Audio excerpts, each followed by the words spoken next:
Buen día con aquellas personas que se encuentren viendo este vídeo. El día de hoy vamos a continuar con el capítulo número 24 de Fisiología, donde vamos a cerrar la unidad 4 que es acerca de la circulación. El día de hoy hablaremos del shock circulatorio o también llamado simplemente como shock y también su tratamiento, pero todo desde un punto de vista fisiológico, ya saben. No olviden suscribirse, activen la campana para que les lleguen las notificaciones de los siguientes vídeos. Dejen su me gusta en caso que les haya agradado la ponencia y recuerden que todas las diapositivas que les presento en todos los vídeos los van a poder encontrar a su disposición en mi perfil de Udox. El link lo dejo en la descripción. Mi nombre es Fuentes Juárez Christopher Luis y sin más preámbulos, iniciemos con el tema. Primero hablaremos de las causas fisiológicas del shock. Ustedes deben saber qué significa shock circulatorio o qué significa shock. ¿Ven? Un shock, un estado de shock, es donde el paciente, donde la persona que sufre esta dolencia, tiene un flujo sanguíneo inadecuado. Tanto así que ya genera una consecuencia, que es un daño tisular, un daño a las células del organismo. ¿Por qué es este daño? Por escasez de oxígeno, hipoxia y también escasez de nutrientes. Pero todo tiene como causa de que la sangre no llega correctamente a los tejidos. ¿Se entiende? Ahora, la gran mayoría de personas siempre cree que hipotensión es igual a shock. Esto no es exactamente así. Pueden existir estados de shock donde la presión arterial se encuentre normal, porque hipotensión no es sinónimo de shock. Una hipotensión es una consecuencia de shock, que no siempre podría estar presente.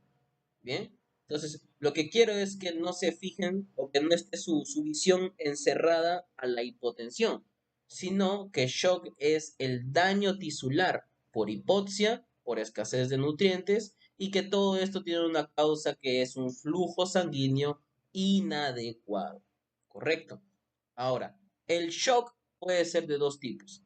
Puede ser con disminución del gasto cardíaco y sin disminución del gasto cardíaco. Ustedes recuerden lo que ya hemos hablado en capítulos anteriores, los hemos mencionado varias veces, que la presión arterial está compuesto o depende de dos grandes factores, el gasto cardíaco y la resistencia vascular periférica, ¿cierto? El gasto cardíaco a su vez depende de otros dos factores, que es la frecuencia cardíaca y el volumen sistólico. Y el volumen sistólico depende de otros tres factores, que es la precarga, la contractilidad y la poscarga, ¿cierto? Recuerden que precarga es la cantidad de sangre que llega al corazón y poscarga es la resistencia que se opone a la salida de la sangre. Bien, entonces si ustedes ya conocen todos estos conceptos, y en caso de que no, recomiendo que vayan a capítulos anteriores donde lo explico, van a poder ubicarse el por qué, la fisiopatología del por qué ocurre un shock en estos casos. Correcto. Entonces, la gran mayoría de shocks o de causas de un shock es con disminución del gasto cardíaco. Por ejemplo, aquellas anomalías cardíacas que disminuyen la capacidad de bomba del corazón, es decir, la contractilidad.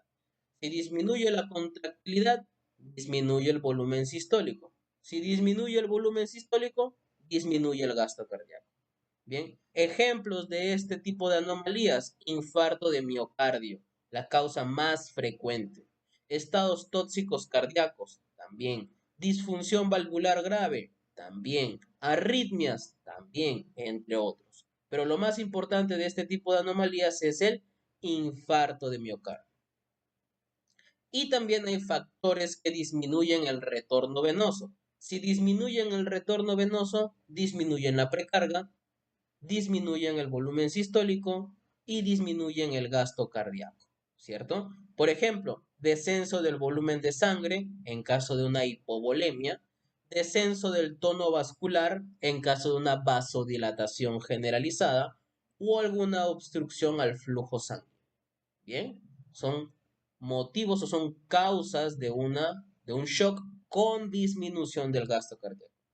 Pueden existir shocks sin disminución del gasto cardíaco, los cuales son casos raros, excepcionales, poco frecuentes, como por ejemplo en caso de una tasa metabólica excesiva o en caso de patrones anormales de perfusión tisular.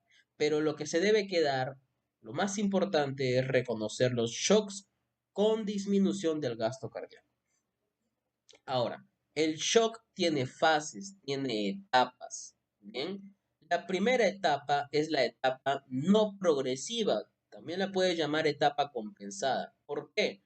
Porque en nuestro mismo cuerpo, los mecanismos compensadores, son suficientes para estabilizar al paciente, ¿correcto? No hay necesidad de tratamiento por el personal de salud. Sin embargo, una segunda etapa, que es la etapa progresiva, ¿correcto?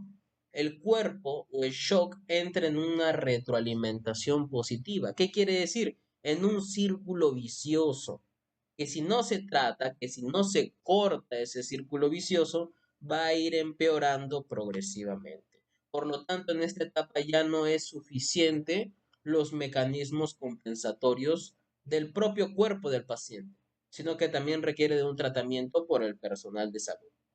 ¿Para qué? Para evitar que llegue a la tercera etapa, que es la etapa irreversible. Una vez en esta etapa, ya no hay tratamiento ni manera de sacarlo de ese shock. El paciente va a fallecer, el paciente va a morir. ¿Correcto? Muy bien. Ahora, hablemos del shock que es provocado por hipovolemia. Bien, lo primero es que ustedes deben saber el significado de hipovolemia. ¿Qué significa hipovolemia? Disminución del volumen de la sangre.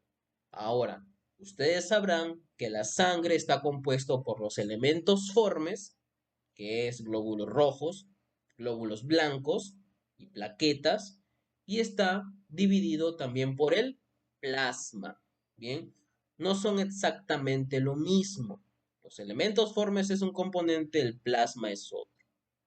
Cuando se pierden los elementos formes, bien, que en la gran mayoría de casos es junto con el plasma, pero cuando hay presente estos elementos formes, se le llama hemorragia, bien, que es la causa más frecuente de hipovolemia.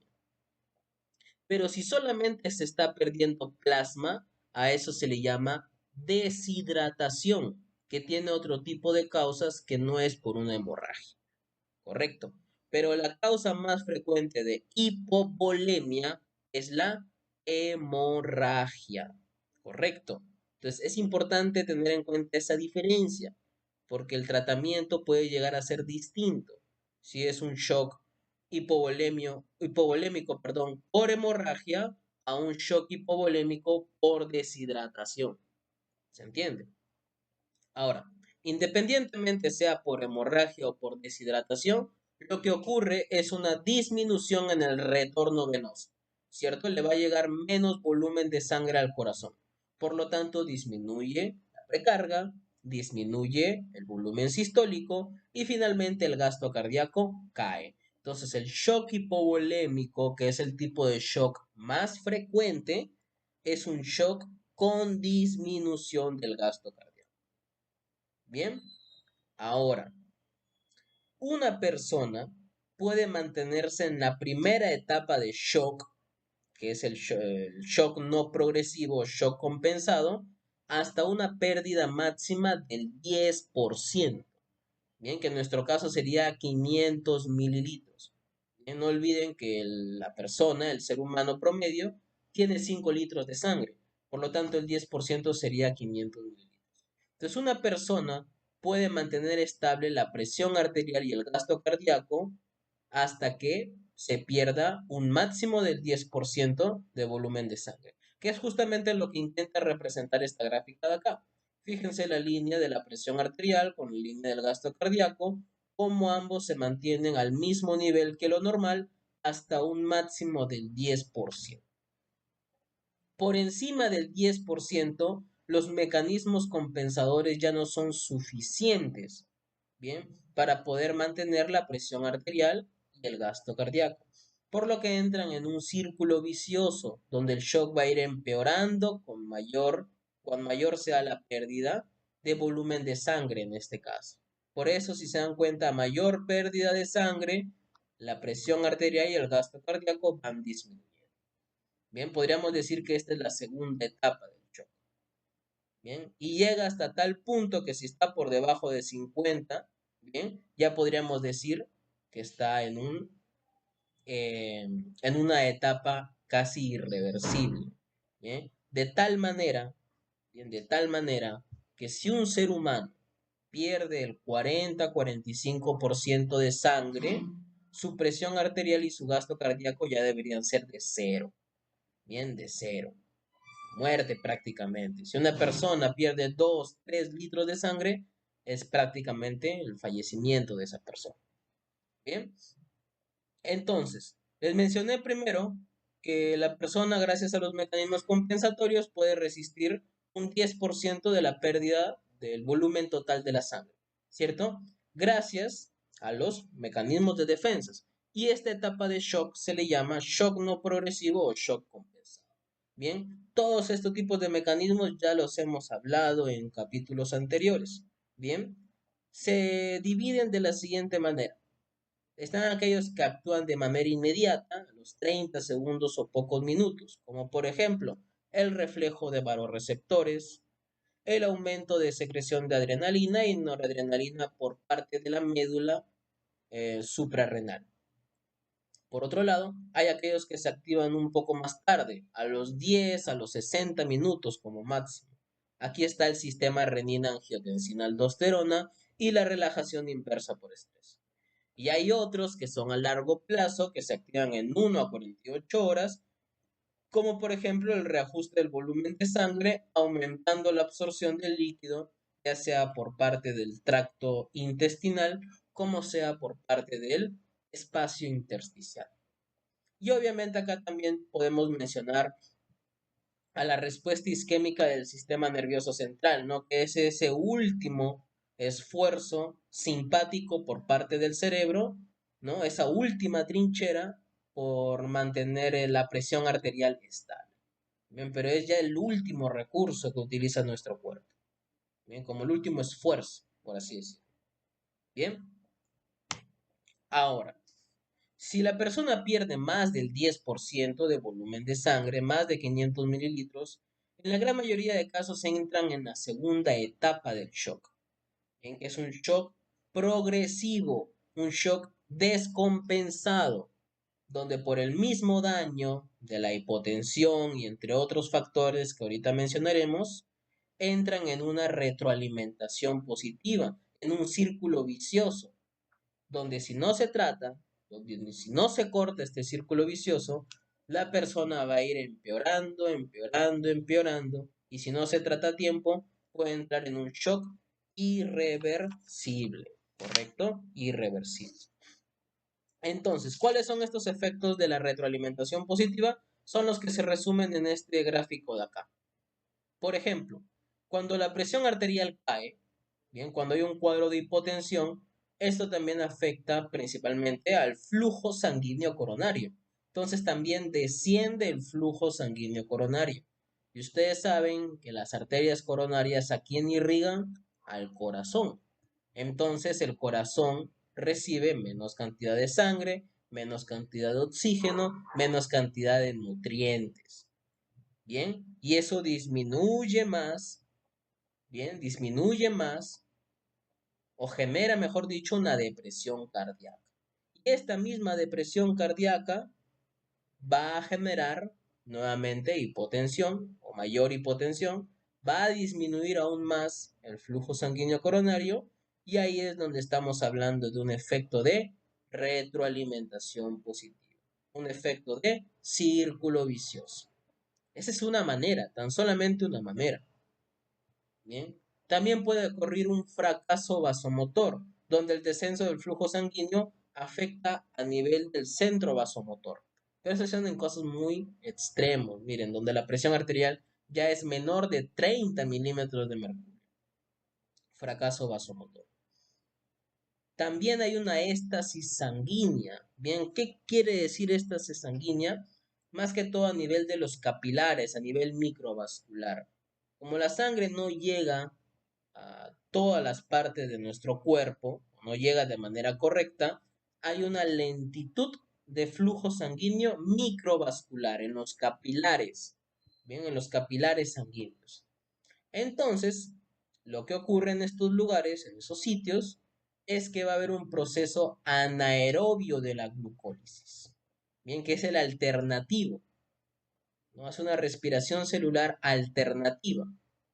Y eso como efecto hace que haya mayor producción de ácido carbónico y de ácido láctico.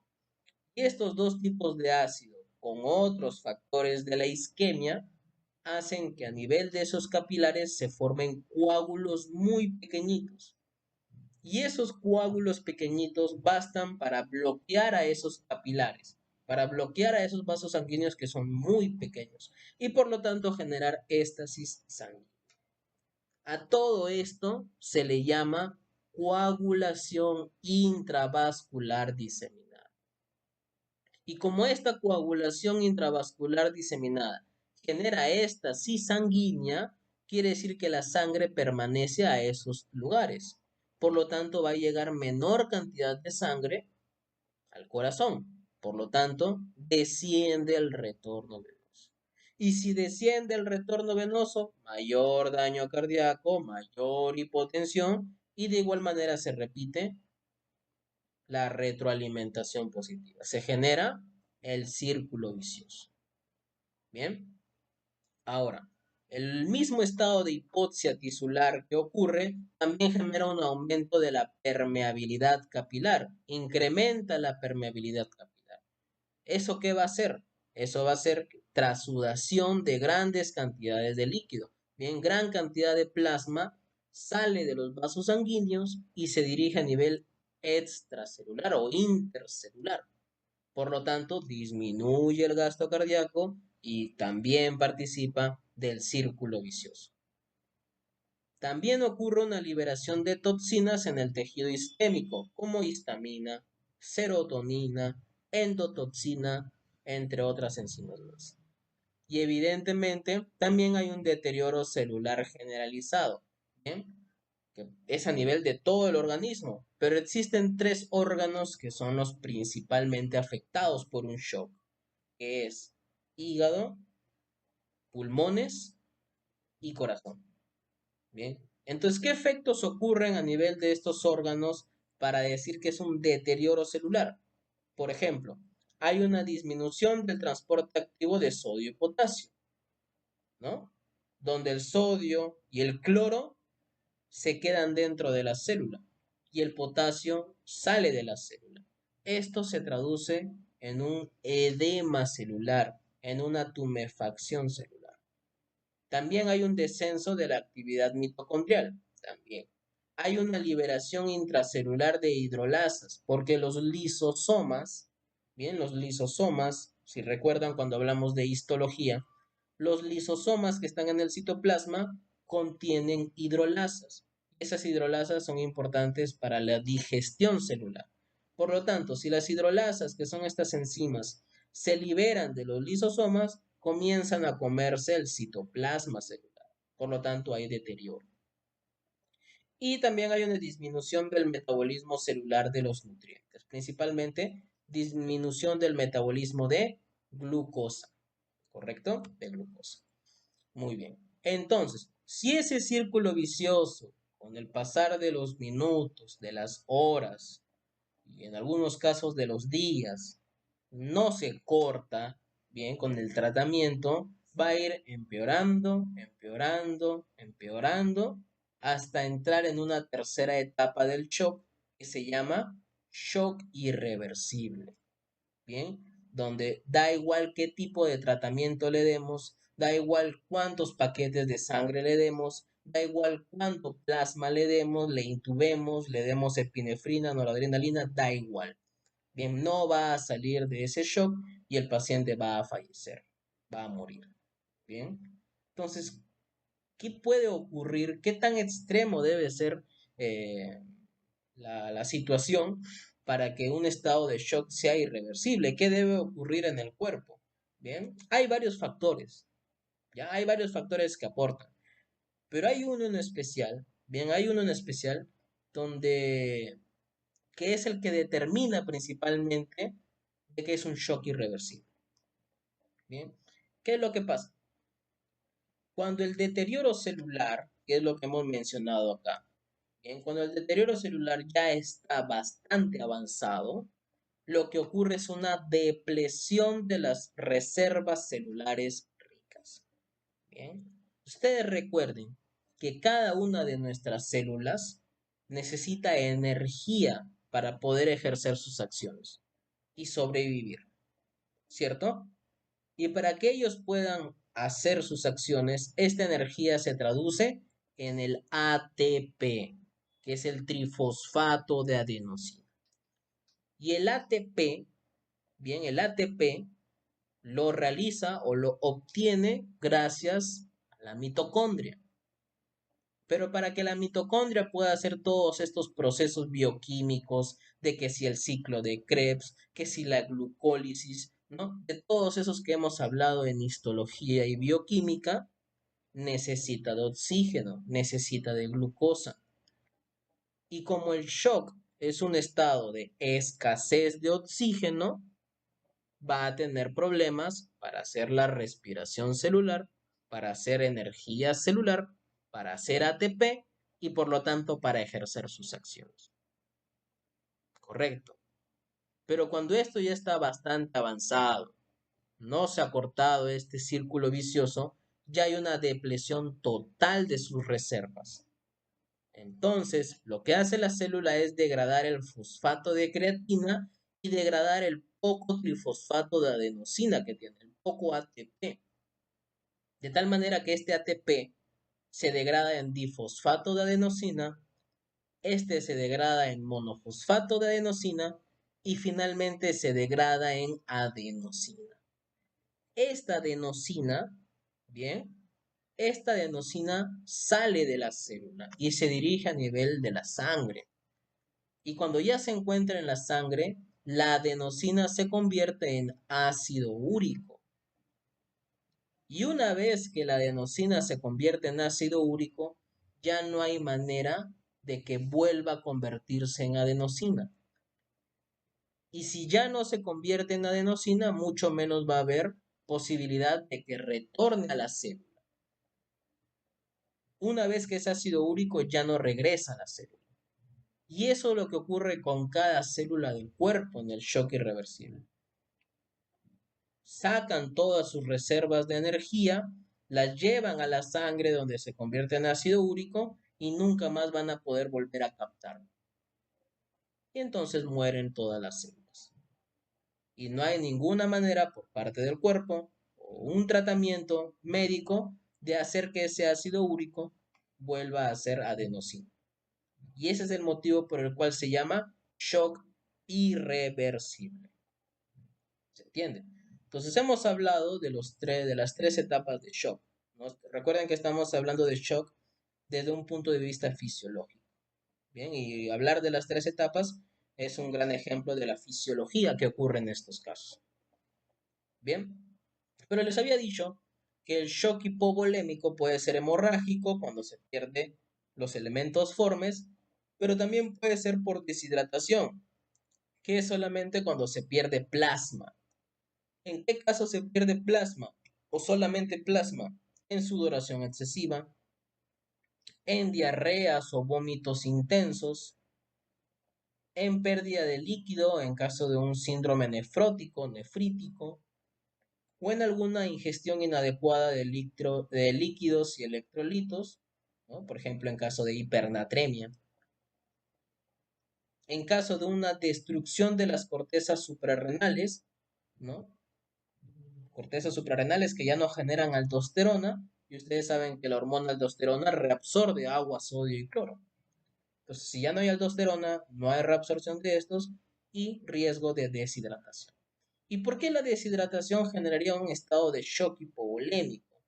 Bien, no tanto de hipovolemia, sino un estado de shock, porque cuando hay menos plasma, los elementos formes se hemoconcentran, se concentran. Por lo tanto, la sangre se hace menos líquida, se hace más viscosa, aumenta la viscosidad de la sangre. Y ustedes saben que si algo es más viscoso, bien, va a tener un flujo más lento. Entonces hay un enlentecimiento del flujo sanguíneo.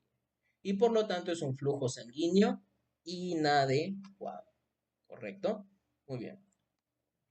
Entonces, hablar del shock hipovolémico ha sido el mejor ejemplo para poder comentarles acerca de las fases fisiológicas del shock.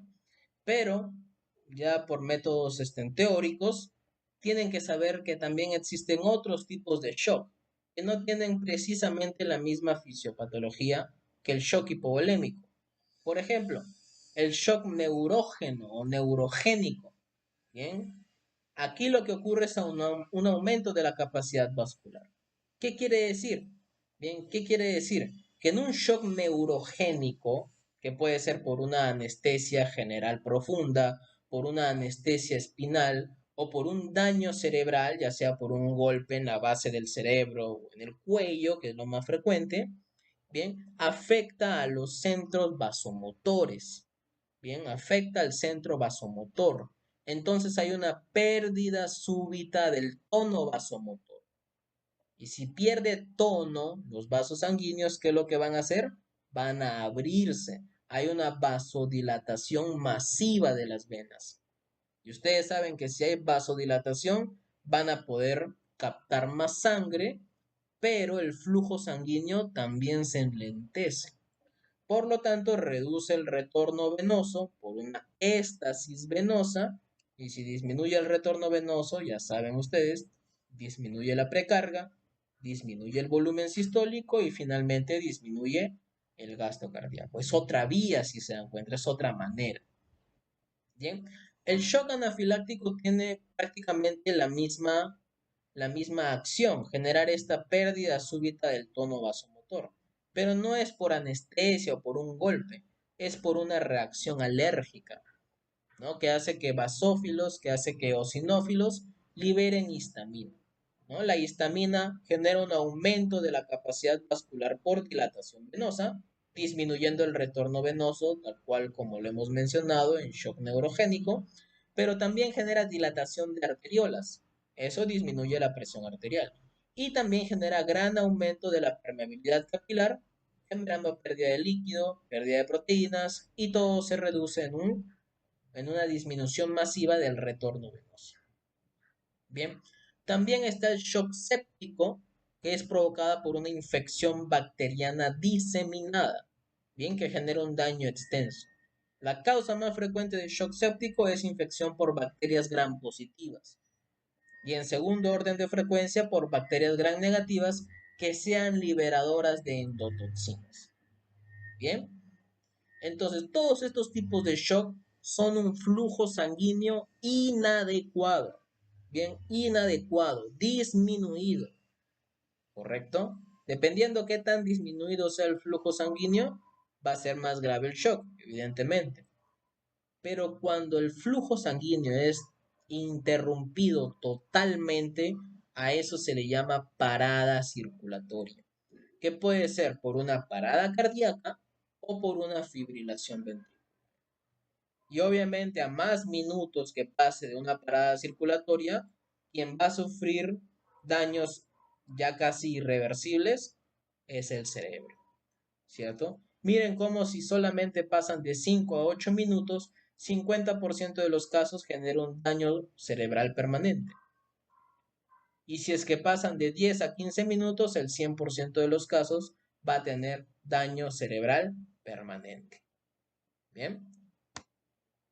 Finalmente quería comentarles acerca de la fisiología del tratamiento del shock. Obviamente, como he repetido con insuficiencia cardíaca, no es el objetivo de estos videos hablar de la terapéutica, bien, del manejo terapéutico del tratamiento, sino hablar de estas patologías, de estas enfermedades, desde un punto de vista fisiológico, bien, pero solamente para mencionar. En caso de un shock hipovolémico, obviamente el tratamiento es de reposición. Si se trata de una hemorragia, transfusión de sangre. Si se trata de una deshidratación, transfusión de plasma, de hidratación, de electrolitos. Y en caso de que no se tenga ninguno de estas dos opciones, lo cual es bastante difícil, pueden utilizarse sustitutivos del plasma como la solución de dextrano. Bien, porque lo que se intenta es reponer lo que ha perdido la persona.